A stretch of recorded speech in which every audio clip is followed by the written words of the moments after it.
दोस्तों नमस्कार। मैं सतबीर दलाल अपने यूट्यूब के भारत लिंक चैनल पर आपका स्वागत करता हूं। दोस्तों, आज हम चर्चा करेंगे एक बहुत ही संवेदनशील मुद्दे के ऊपर, लेकिन मेरी नज़र में ये इतना ज़्यादा संवेदनशील मुद्दा नहीं है। और ये मुद्दा है खालसा और खालिस्तान का।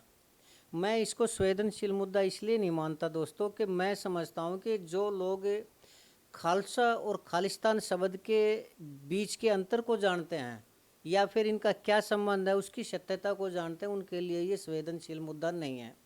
और जिनको आधा अधूरा ज्ञान है दोस्तों, उनके लिए ये ज़रूर संवेदनशील मुद्दा हो सकता है। तो आज हम इसी विषय पर चर्चा करेंगे। और इस चर्चा करने का एक कारण ये भी है दोस्तों कि मैं सिख धर्म का बहुत ही सम्मान करता हूँ, बहुत ज़्यादा सम्मान करता हूँ। यूँ तो मैं सभी धर्मों का सम्मान करता हूँ, लेकिन जैसे मेरे दिल में हिंदू धर्म बसा हुआ है, इसी तरह मेरे दिल में सिख धर्म भी बसा हुआ है। और इसकी एक वजह है जिसकी चर्चा मैं वीडियो के अंत में करूँगा। तो दोस्तों, हम जो चर्चा करना चाहते हैं वो ये चर्चा करना चाहते हैं कि खालसा क्या है, खालिस्तान क्या है, और क्या ये दोनों एक हैं या अलग अलग हैं। अगर हमें इसके अंतर को समझना है तो दोस्तों हमें तीन पहलुओं पर चर्चा करनी होगी। सबसे पहला है ऐतिहासिक, और दूसरा है राजनीतिक, और तीसरा है सामाजिक। अगर हम ऐतिहासिक के मुद्दे पर चर्चा करें तो दोस्तों हमें थोड़ा सा पीछे चलना होगा, यानी 1606 में। 1606 में दोस्तों हिंदुस्तान के कुछ हिस्से पर, पूरे हिंदुस्तान पर नहीं, पूरे भारत पर नहीं, भारत के कुछ हिस्से के ऊपर, उत्तरी क्षेत्र के कुछ हिस्से पर मुग़लों का राज था। और उस टाइम मुग़लों के राजा हुआ करते जहांगीर, जो कि अकबर के पुत्र थे। तो उन्होंने 1606 में दोस्तों सिख समुदाय के पांचवें गुरु गुरु अर्जुन देव जी की हत्या कर दी। तो उन गुरु अर्जुन देव जी सिखों के बहुत ही आदरणीय गुरु थे। तो सिख समाज उनकी हत्या को सहन नहीं कर पाया और वो मुग़ल साम्राज्य से भिड़ गए। लेकिन उस टाइम दोस्तों सिखों के पास संख्या बल इतना ज़्यादा नहीं था जितना कि मुग़लों के पास था। लेकिन सिखों के लिए ये कभी भी, सिख समाज के लिए ये कभी भी विषय नहीं रहा कि सामने दुश्मन कितना बड़ा है, कितना ताकतवर है। क्यों? क्योंकि सिख समुदाय एक बहुत ही दिलेर समुदाय रहा है शुरू से ही। और इसीलिए सिख समुदाय को या सिख लोगों को सिंह कहा जाता है, सिंह यानी शेर। और उनकी इसी बहादुरी के कारण ही, इसी दिलेरी के कारण ही गुरु गोविंद सिंह जी ने भी ये कहा था कि 1.25 ते एक लड़ावा, चिड़ियों ते में बाज तुड़ावा, तबे नाम गोविंद सिंह पावा। तो दोस्तों गुरु गोविंद सिंह जी को भी पता था कि सिख बहुत बहादुर कौम है, और सिखों को तो पता ही था। इसलिए जब गुरु अर्जुन देव जी की हत्या हुई तो सिख समुदाय ने मुग़लों के ऊपर आक्रमण कर दिया, मुग़लों से भिड़ गए। लेकिन मुग़ल साम्राज्य, मुग़ल राज्य उस टाइम काफ़ी शक्तिशाली था, इसलिए सिख समुदाय उसको नहीं हरा पाया। लेकिन सिख समुदाय का संघर्ष चलता रहा। और 1675 में दोस्तों मुग़लों के राजा हुआ करते औरंगजेब। औरंगजेब बहुत ही क्रूर राजा हुआ करता, और वो हर आदमी को, चाहे वो सिख समुदाय से हो, हिंदू समुदाय से हो, उनको मुस्लिम धर्म में कन्वर्ट किया करता। तो उन्होंने गुरु तेग बहादुर जी को, जो कि सिखों के गुरु 9वें गुरु हुए हैं और गुरु गोविंद सिंह जी के पिताश्री भी हुआ करते, तो उन्होंने गुरु तेग बहादुर जी को कहा कि या तो मुस्लिम धर्म स्वीकार करो या अपना शीश कटवाओ। तो गुरु तेग बहादुर जी ने अपना शीश कटवाना मंजूर किया और औरंगजेब ने उनका शीश काट दिया। और उस टाइम गुरु गोविंद सिंह जी की उम्र हुआ करती 9 साल की। तो दोस्तों सिखों में अपने गुरु के प्रति कितना आदर है, ये इस बात से भी सिद्ध होता है कि 9 साल की उम्र में ही सिखों ने गुरु गोविंद सिंह जी को अपना गुरु स्वीकार कर लिया। गुरु गोविंद सिंह जी अपने पूर्ववर्ती गुरुओं की तरह बहुत ही दिलेर हुआ करते, बहुत विद्वान हुआ करते। तो उन्होंने सिख समुदाय के लिए काफ़ी संघर्ष किया। और 1699 में दोस्तों उन्होंने सिखों के ऊपर जो मुग़लों की क्रूरता हुआ करती, मुग़लों के आक्रमण हुआ करते, उनसे बचाने के लिए एक अलग से पंथ की स्थापना की, एक परंपरा की स्थापना की, एक सेना की स्थापना की, ताकि सिखों को धार्मिक रूप से, राजनीतिक रूप से और शारीरिक रूप से भी मजबूत बनाया जाए। इसलिए उन्होंने एक खालसा परंपरा का निर्माण किया। तो 30 मार्च 1699 में दोस्तों पहली बार खालसा शब्द की उत्पत्ति हुई थी। और ये खालसा शब्द है, ये अरबी की भाषा से लिया गया था, जिसका अर्थ होता है खालिस, यानी शुद्ध, पवित्र और सच्चा। तो खालिस शब्द के से खालसा शब्द की शुरुआत हुई। और उसी के साथ ही खालसा शब्द के साथ ही एक और परंपरा शुरू हुई, और वो था अमृत संस्कार। अमृत संस्कार का मतलब ये था दोस्तों कि जो भी सिख व्यक्ति अमृत का पान कर लेगा, अमृत को छक लेगा, अर्थात अमृत को पी लेगा, वो शुद्ध, सच्चा और खालसा हो जाएगा। तो इसलिए 30 मार्च 1699 बैसाखी के दिन खालसा पंथ की शुरुआत हुई, और उसी के साथ ही अमृत संस्कार की भी शुरुआत हुई। तो खालसा शब्द की उत्पत्ति दोस्तों 1699 में हुई थी, जिसका अर्थ था कि वे लोग जो हर तरह से पवित्र हैं, शुद्ध हैं, मजबूत हैं, वे खालसा धर्म को मानने वाले लोग, और वे सिख समुदाय के लोग थे। इसलिए जो खालसा समुदाय को मानने वाले थे, जब वो सिख समाज के लोग जिस जगह पर रहा करते, उस जगह का नाम दिया गया खालसा स्थान, अर्थात खालिस्तान। लेकिन दोस्तों ये खालिस्तान जिसकी आज जो रूप है, ये खालिस्तान एक अलग चीज़ है, और वो खालिस्तान यानी खालसा स्थान एक अलग चीज़ हुआ करती।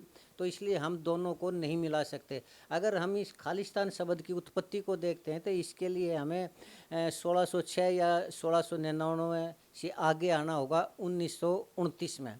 1929 में दोस्तों एक लाहौर अधिवेशन हुआ था, और वो लाहौर अधिवेशन मोतीलाल नेहरू जी ने किया था, जो कि जवाहरलाल नेहरू के पिताजी थे। तो उस लाहौर अधिवेशन में उन्होंने पूर्ण स्वराज का प्रस्ताव रखा था, यानी अंग्रेजों से पूरी आज़ादी। लेकिन दोस्तों इसका विरोध 3 व्यक्तियों ने किया इस प्रस्ताव का, और वो थे मुस्लिम लीग के संस्थापक मोहम्मद अली जिन्ना, भीमराव अंबेडकर जी, और सिख समुदाय के एक नेता हुआ करते मास्टर तारा सिंह जी। तो तारा सिंह जी उस टाइम सिखों के बहुत ही बड़ी शख्सियत हुआ करती, बड़े नेता हुआ करते। तो उन्होंने पूर्ण स्वराज के जो प्रस्ताव को उसको मानने से इनकार कर दिया। लेकिन वो प्रस्ताव उस टाइम 3 न तो मुस्लिम उसका समुदाय का स्वीकार किया गया, न सिख समुदाय का स्वीकार किया गया, और ये बात चलती रही। तो पहली बार 1940 में दोस्तों मुस्लिम लीग के संस्थापक जो थे मोहम्मद अली जिन्ना, उन्होंने हिंदुस्तान से अलग एक अलग मुस्लिम राज्य की स्थापना का विचार रखा और प्रस्ताव रखा, जिसको उन्होंने पाकिस्तान नाम दिया। लेकिन जब उन्होंने पाकिस्तान नाम दिया तो उस टाइम सिखों के एक और नेता हुआ करते डॉक्टर वीर सिंह भट्टी जी। तो वीर सिंह भट्टी जी ने उसका विरोध किया, और लेकिन ये कहा कि अगर मुसलमानों के लिए एक अलग से राष्ट्र बनता है तो सिख समुदाय के लिए, अर्थात जो सिख कम्युनिटी है, उसके लिए भी एक अलग से राज्य बनना चाहिए, जिसका नाम होना चाहिए खालिस्तान। तो दोस्तों खालिस्तान शब्द का पहली बार उपयोग या उत्पत्ति 1940 में हुई थी, और सिखों के जो नेता हुआ करते डॉक्टर वीर सिंह भट्टी जी, उन्होंने इस शब्द का निर्माण किया था। और इसके निर्माण के लिए उन्होंने उसका एरिया भी बताया था कि खालिस्तान कहाँ कहाँ होना चाहिए। तो उन्होंने पंजाब में, जो कि आज कुछ पाकिस्तान का भी हिस्सा है, कुछ आधा पंजाब हिंदुस्तान का हिस्सा है, और इसके अलावा हिमाचल प्रदेश का, कुछ हरियाणा का हिस्सा, कुछ राजस्थान का भरतपुर तक का हिस्सा, और कुछ यूपी का, और लाहौर, लायलपुर और गुंजनवाला के आसपास के एरिया जो कि पाकिस्तान में पड़ते थे, उस एरिया को भी उन्होंने उस खालिस्तान के अंदर शामिल करने की बात कही, और उन्होंने इस चीज़ के लिए पुस्तकें भी बांटी। लेकिन दोस्तों वो खालिस्तान अलग है, और आज जो खालिस्तान शब्द का इस्तेमाल किया जा रहा है, ये खालिस्तान अलग है दोस्तों। तो इस प्रकार खालिस्तान शब्द का जो इस्तेमाल हुआ था वो 1940 में हुआ था, लेकिन उसका भी तात्पर्य ये था कि वो स्थान जहाँ पर खालसा पंथ को मानने वाले लोग रहते हो उसे खालिस्तान कहा जाए। लेकिन वर्तमान में ये जो खालिस्तान शब्द है दोस्तों, इसको एक कुछ लोग, थोड़े से लोग हैं, वो एक अलग राष्ट्र के रूप में परिभाषित करते हैं, जिसको कि ये पाकिस्तान द्वारा प्रायोजित मामला है। और इस चीज़ का सबूत ये भी है कि जो पंजाब और लाहौर और लायलपुर का और गुंजनवाला का एरिया है, ये वर्तमान में जो खालिस्तानी है, ये उसके ऊपर तो चर्चा करते नहीं, लेकिन देश को अस्थिर करने के लिए जो पंजाब में और वो जो डॉक्टर वीर सिंह भट्टी जी ने जो बताया था हिंदुस्तान का हिस्सा, उसमें एक अलग राष्ट्र का निर्माण की कोशिश करते हैं।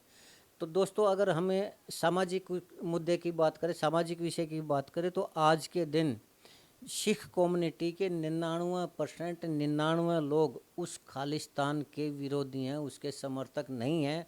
और ये जो कुछ मुट्ठी भर लोग हैं जो कि पाकिस्तान के उकसाने से या कनाडा के उससे या यूके के या ऑस्ट्रेलिया के कहने से जो इस विषय को बार बार उठाते हैं, ये कुछ ही लोगों का है। अन्यथा अधिकतर जो सिख समुदाय के लोग हैं वो देशभक्त हैं। 99.99% जो लोग हैं वो देशभक्त हैं और उस खालिस्तानी विचारधारा से सहमत नहीं हैं। और जो हम खालसा शब्द की बात कर रहे थे, तो खालसा शब्द की उत्पत्ति दोस्तों गुरु गोविंद सिंह जी ने की थी। और उसके लिए जो खालसा समुदाय के मानने वाले लोग हैं, वो जिस स्थान पर रहते हैं उस स्थान पर खालसा स्थान के रूप में उन्होंने परिभाषित किया था, इस रूप में परिभाषित नहीं किया था। तो ये मामला है दोस्तों खालिस्तान का और खालसा स्थान का और खालसा पंथ का। तो खालसा पंथ का मैं फिर से कह रहा हूँ कि खालसा का तात्पर्य ये है कि शुद्ध, सच्चा, पवित्र और मजबूत। और ये सिख समुदाय के लिए यूज किया गया, अर्थात सिख समुदाय के लोग जो खालसा पंथ को मानते हैं वो शुद्ध, सच्चे, वीर और पवित्र लोग हैं, तो उन्हीं के लिए खालसा शब्द का इस्तेमाल किया गया था। अब रही बात दोस्तों इस बात की कि मेरी नज़र में सिख समुदाय की इतनी ज़्यादा जो रेस्पेक्ट है उसकी वजह क्या है, तो उसकी वजह है दोस्तों सिख समुदाय जितना दानी, धर्मात्मा और देने वाला व्यक्ति मैंने किसी और धर्म में नहीं देखा आज तक। और अगर मैं व्यक्तिगत रूप से बात करूं तो दोस्तों मैंने कई देशों में घूम के देखा है और मैं लगभग कई साल तक विदेशों में भी रहा हूँ, सिंगापुर में, मलेशिया में, थाईलैंड में और दूसरे देशों में।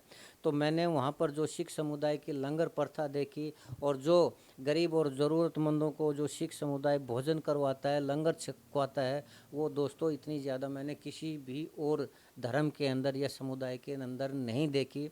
तो इसलिए मैं वास्तव में सिख समुदाय की और ये सिख समुदाय की मैं मान सम्मान तो करता ही हूँ। और सिख समुदाय की उन्नति का राज, उसकी तरक्की का जो राज है वो है उनका देने का स्वभाव, उनका दान करने का स्वभाव, उनका दूसरों का, गरीब आदमियों का पेट भरने का स्वभाव। और दोस्तों जो दूसरों को देगा, जो दूसरों को पेट भरेगा, जो दूसरों को खाना खिलाएगा, उसको चाहे आप वाहिगुरु कहिए, परमात्मा कहिए, वो दोस्तों उसको मजबूत भी बनाएगा और धन धान्य से भरपूर भी करेगा। तो ये हमारा विषय था खालसा का और खालिस्तान का। तो खालसा और खालिस्तान में ये फ़र्क है दोस्तों। तो इस विषय पर हमें चर्चा करनी भी चाहिए और लोगों को बताना भी चाहिए कि आज के दिन जो खालिस्तान की कुछ लोग, मुट्ठी भर लोग चर्चा करते हैं, उसका सिख समुदाय से ज़्यादातर 99.99% सिखों से उसका कोई संबंध नहीं है। और खालसा शब्द को मानने वाले लोग अर्थात सिख समुदाय के लोग देशभक्त हैं और वो किसी भी रूप में हिंदुस्तान से अलग किसी और देश की चर्चा नहीं करते। तो आज का हमारा यही विषय था दोस्तों। आपने मेरे विचार सुने, इसके लिए मैं आपका बहुत बहुत शुक्रिया अदा करता हूं। और आपका धन्यवाद करता हूं कि आपने हमें समय दिया, आपने मेरे वीडियो को देखा। इसके लिए दोस्तों आपका बहुत धन्यवाद। जय हिंद, सत श्री अकाल।